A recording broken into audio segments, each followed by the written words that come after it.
प्रधानमंत्री नरेंद्र मोदी ने मंगलवार को डिजिटल टेक्नोलॉजी के इस्तेमाल और एआई यानी आर्टिफिशियल इंटेलिजेंस के एथिकल यूज के लिए ग्लोबल फ्रेमवर्क तैयार करने की जोरदार वकालत की। उन्होंने कहा कि एक दूसरे से जुड़ी दुनिया में सुरक्षा को नजरअंदाज नहीं किया जा सकता। प्रधानमंत्री मोदी ने इंटरनेशनल टेलीकम्युनिकेशन यूनियन (WTSA) और इंडिया मोबाइल कांग्रेस के उद्घाटन सेशन में डिजिटल टेक्नोलॉजी के लिए रूल बेस्ड फ्रेमवर्क की जरूरत पर जोर दिया। डिजिटल टेक्नोलॉजी के ग्लोबल फ्रेमवर्क का, ग्लोबल गाइडलाइंस का अब समय आ गया है कि ग्लोबल इंस्टीट्यूशंस को ग्लोबल गवर्नेंस के लिए इसके महत्व को स्वीकारना होगा।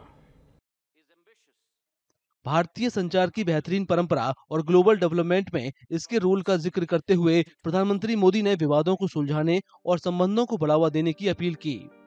प्रधानमंत्री ने मौजूदा तकनीकी क्रांति में मानव केंद्रित आयाम की जरूरत पर जोर दिया। भारत दुनिया को कॉन्फ्लिक्ट से बाहर निकालकर कनेक्ट करने में ही जुटा है।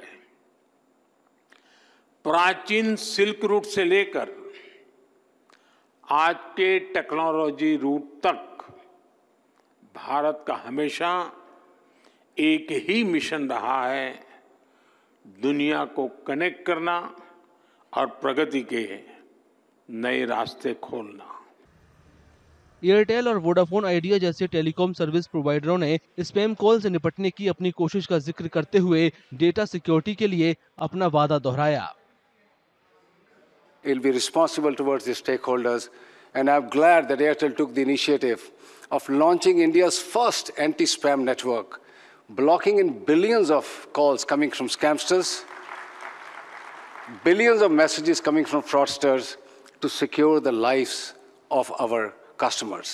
In collaboration with the government and regulatory bodies, VI is making significant strides in combating this menace.